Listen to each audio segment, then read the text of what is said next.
तर कोल्हापुरामध्ये काही दिवसांपूर्वी पावसानं उसंत घेतली होती। मात्र आता पुन्हा एकदा पावसानं दमदार हजेरी लावली।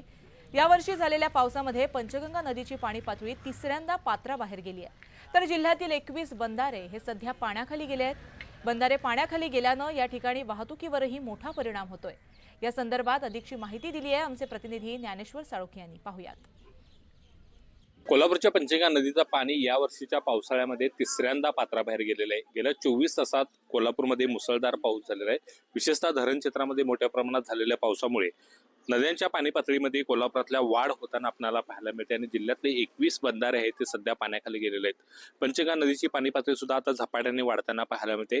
पंचगंगा नदीची पाणी पातळी सध्या 27 फुटांच्या वर आहे ती गेल्याचं पाहायला मिळते आणि एकूणच अनेक बंधारे सुद्धा सध्या पाण्याखाली जाताना आपल्याला दिसून येतात। धरण क्षेत्रामध्ये झालेल्या मुसळधार पावसामुळे राधानगरी धरणाचे काल 4 स्वयंचलित दरवाजे उघडलेले आहेत आणि त्यातूनही मोठ्या प्रमाणात विसर्ग नदीपात्रामध्ये होत आहे आणि त्यामुळे पंचगंगा नदीची पाणी पातळी आहे ते सातत्याने वाढताना आपल्याला दिसून येते।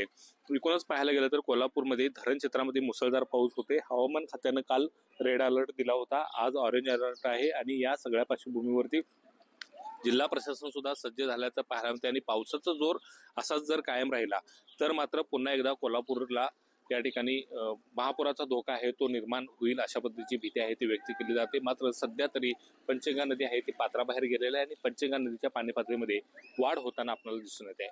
Video journalist Sandeep Padse, Dnyaneshwar Salunkhe, news 18 Lokmat, Kolhapur.